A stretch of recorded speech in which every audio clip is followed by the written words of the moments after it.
बच्चे हैं उनकी गर्दन पे कुछ मशकूक निशानात पाए गए हैं। डायरेक्ट लटकाया नहीं गया, बच्चों की बाकायदा तौर पे पहले जान ली गई है, उनको मारा गया है, उसके बाद उनको फंदे पे लटकाया गया है।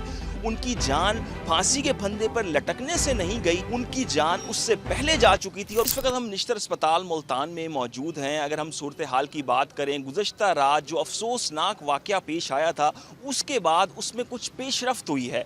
मुमताज़ाबाद की कच्ची आबादी में एक खातून और 3 बच्चों की लाशें मिली थीं और जिसको कहा गया था कि ये खुदकुशी का वाक़या है। लेकिन अभी जो इब्तदाई पोस्टमार्टम रिपोर्ट्स हैं, जो पोस्टमार्टम रिपोर्ट लिखी जा रही हैं और जो मामलात हैं उसको सील किया जाना अभी बाकी है। ज़राए से हमें जो खबर मिली है उसके मुताबिक इब्तदाई तौर पे जो 3 बच्चे हैं उनकी गर्दन पे कुछ मशकूक निशानात पाए गए हैं, जिससे ये चीज़ ज़ाहिर हो रही है कि बच्चों को खुदकुशी जो है वो नहीं की गई, उनको डायरेक्ट लटकाया नहीं गया।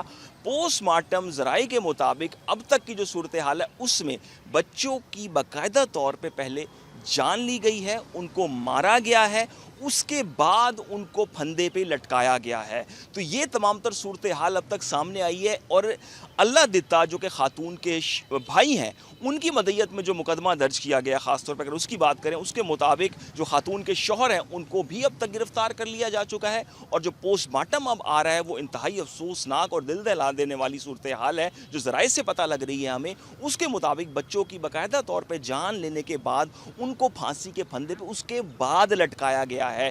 उनकी जान फांसी के फंदे पर लटकने से नहीं गई, जो पोस्टमार्टम ज़राए से हमें पता लगा है अभी तक उनकी जान उससे पहले जा चुकी थी और उसके बाद उनको फांसी के फंदे पे लटकाया गया है। जी।